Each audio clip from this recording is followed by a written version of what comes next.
Hello guys, welcome back to my YouTube channel. My name is Charles. In today's video, we are going to talk about one of the important concepts of English grammar, active and passive voice. Before getting into the topic, let us know what is an active and a passive voice. Okay, through the example, we shall discuss. Here is an example. Edward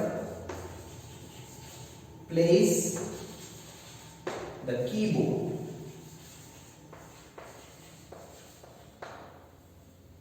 So here is a sentence with subject, verb and an object. Subject is nothing but an agent, the agent of the action, the doer of the action. Here is the verb or an action. Here is the receiver or object. The subject or a sentence of an English can be divided into subject, verb and object. A meaningful sentence will have subject, verb and object. Okay, if not, at least subject and verb. Only then it can be called as a complete sentence. So in this sentence we have Edward plays keyboard. Here we have subject, we have a verb and we have an object. So let us see what is an active voice. Active voice is nothing but the subject is the doer of the action. In the active voice, subject is the doer of the action. So what is a passive voice? It is that simple. Here I am going to convert this sentence into passive voice and tell you what is passive voice.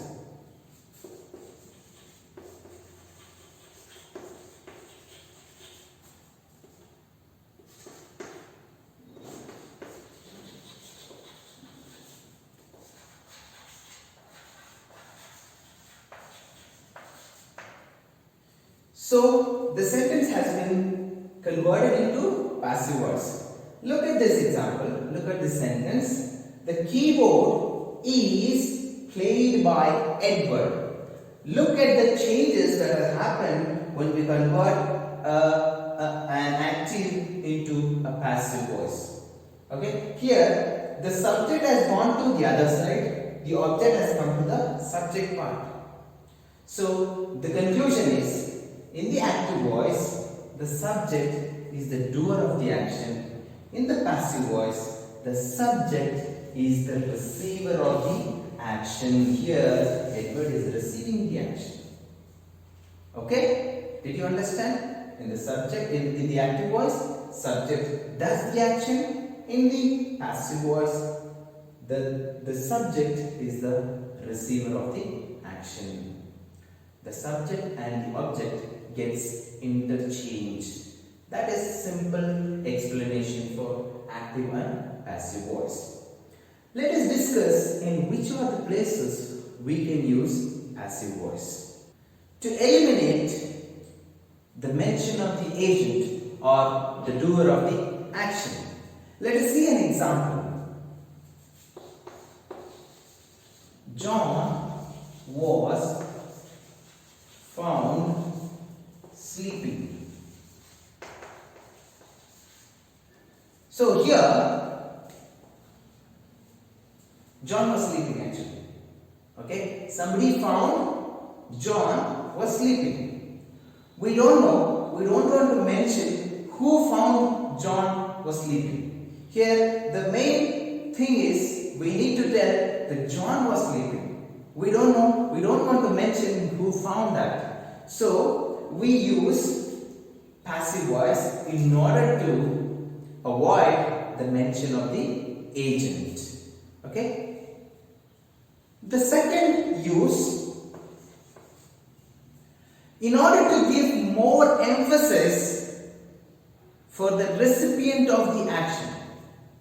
Okay? In order to give more importance to the recipient of the action. With an example,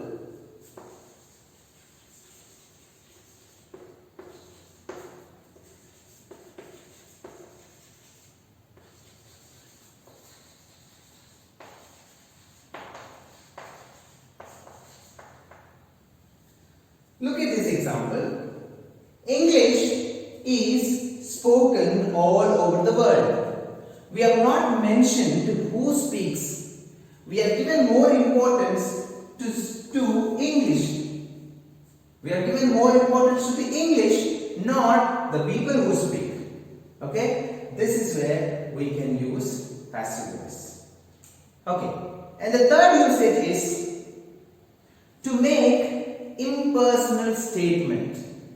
To make impersonal statement. We don't know who has made the statement. In such cases, we can use passive voice. We can avoid that who has done it, who has said it. Okay, in that cases, we can use passive voice. It is said that the price of the gold will fall. In this statement, we have not mentioned who has said it. Okay? It is very impersonal. It is not said by anyone particularly. We have made it very impersonal. It is said that the price of the gold will fall. We don't know who has said it. Okay? In that situation, when you want to make an impersonal statement, we can use passive voice. This is an example. And the next usage is to describe a process. In order to describe a process, we use passive voice. Let's see an example.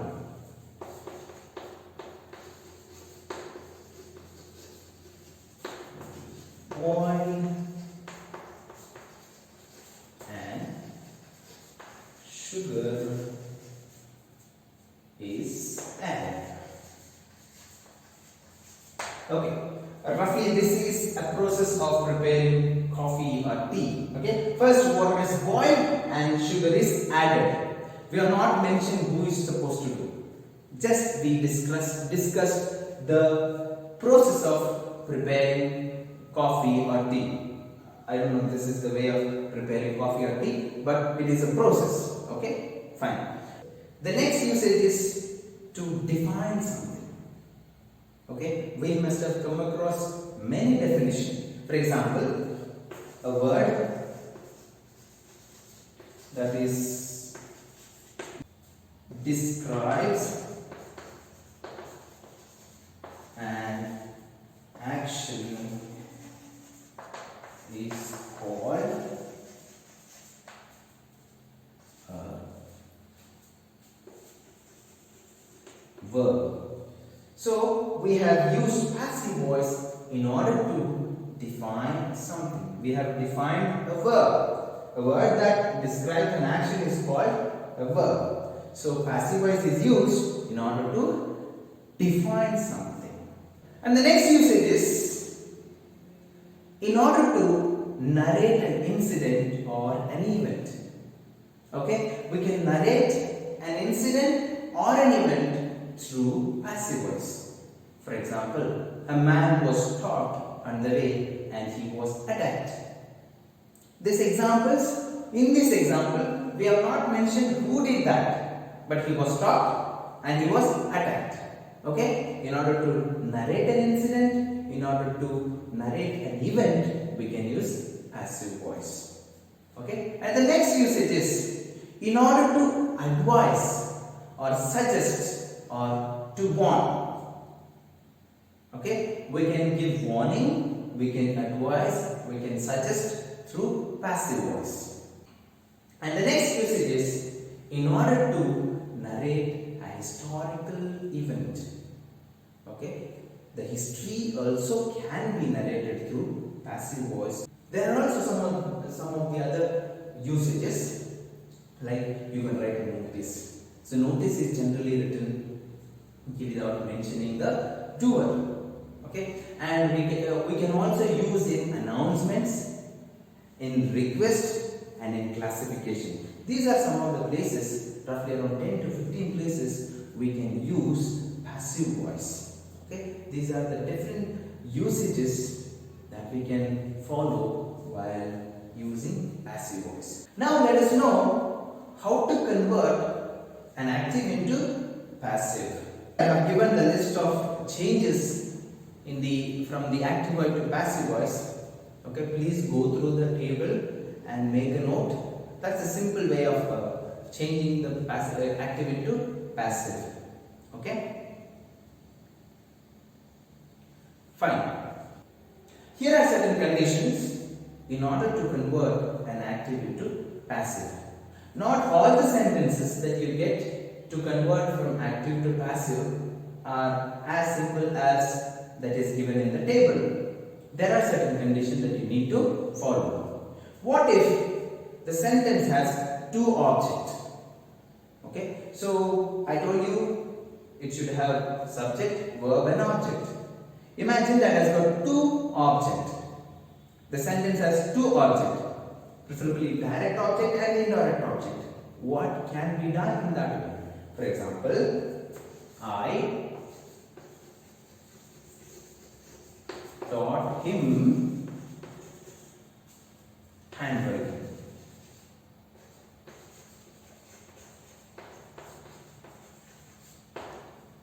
I taught him handwriting. There are two objects here. Okay, so what can be done? What can be done? Now we can take either of them. Okay, he was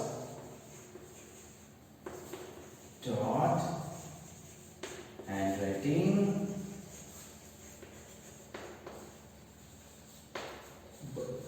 by me, or handwriting was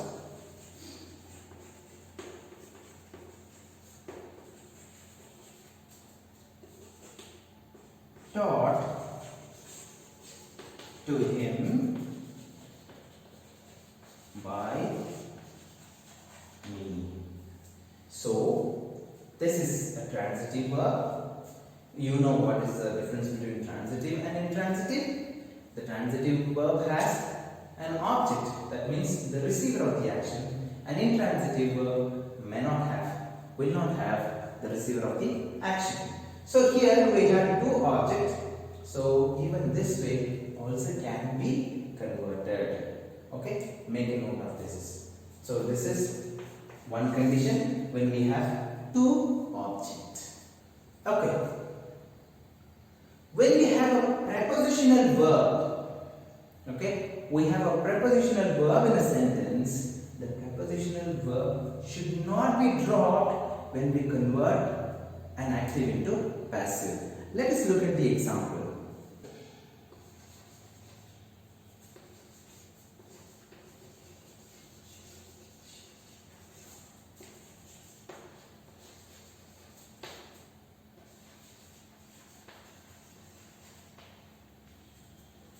They laughed at the old man. Okay, so we have to convert from active to passive. Here is a prepositional verb. So the conversion is the old man was laughed. We should not draw this. We need to add it here. Laughed at by them. Okay, the old man was laughed at by them. So in these certain cases you should not leave the prepositional verbs. Okay, and the next condition is whenever we have imperative sentence. So you know what is an imperative sentence, right? We have already discussed in the previous class. Okay, when we were discussing about types of sentences. So an imperative sentence should be a request, a command, an order, right? So let us see if we have an imperative sentence to convert from active to passive. Okay, here is an example of an imperative sentence.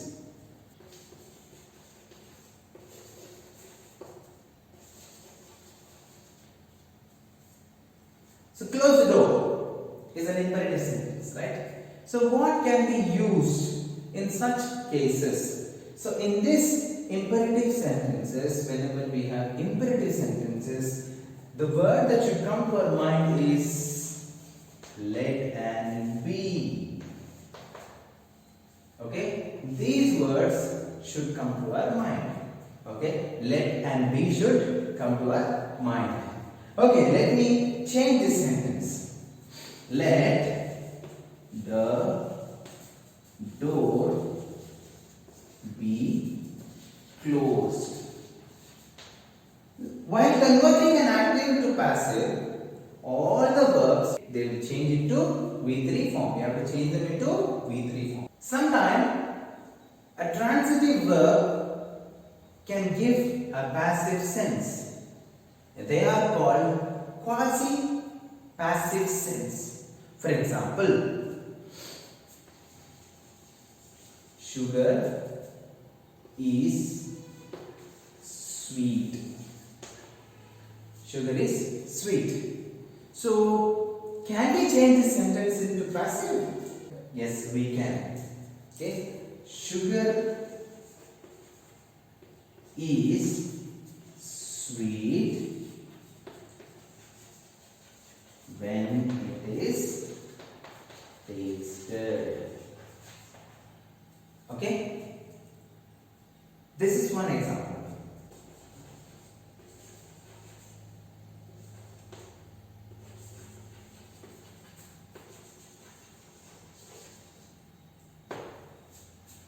Another example, the cloth feels rough.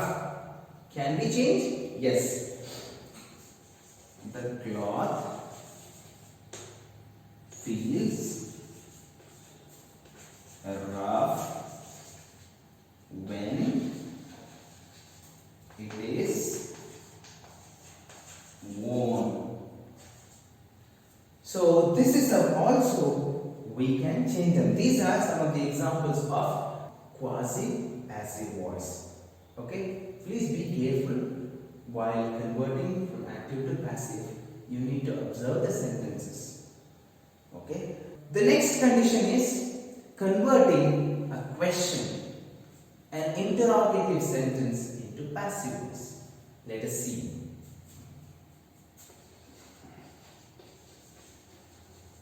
Do you sing song? Do you sing song? Okay, can this be converted? Yes. We need to find out which tense is, right? Fine, this is simple present tense. Is the song sung by you?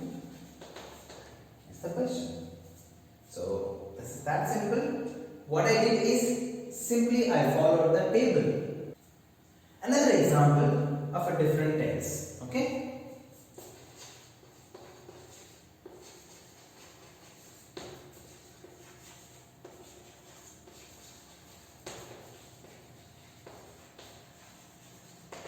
The question: did they solve the problem? Okay, it is in past tense. So what I am going to do, simply convert from active to passive, keeping the table in my mind.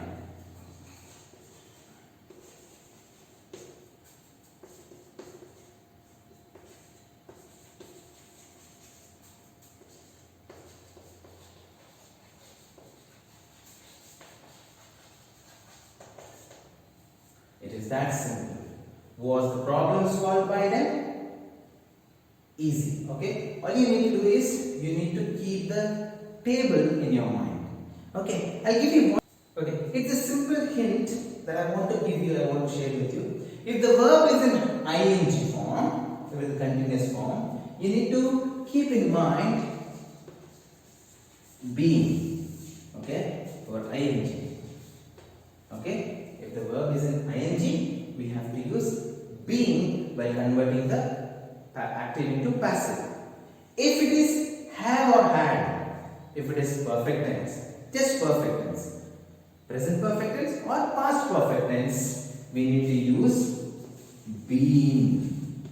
Okay, we need to use the verb being when you have perfect, present or past perfect. Just perfect tense. Just perfect tense. Whenever we have or had, we will use been. Whenever the verb is in ing form, we will use been. Okay? It is very simple. All you need to do is interchange the subject into object, object into subject, and change the V3 form. Whatever the verb is in there, change it to V3 form. One word that you should keep it always in mind is by. Okay? By is a preposition that will always be there when we convert an active into passive. By is used and subject is interchanged to object. Object will come in the place of subject. Very simple. Let us wind up the class with the last example. Fine? Mark loves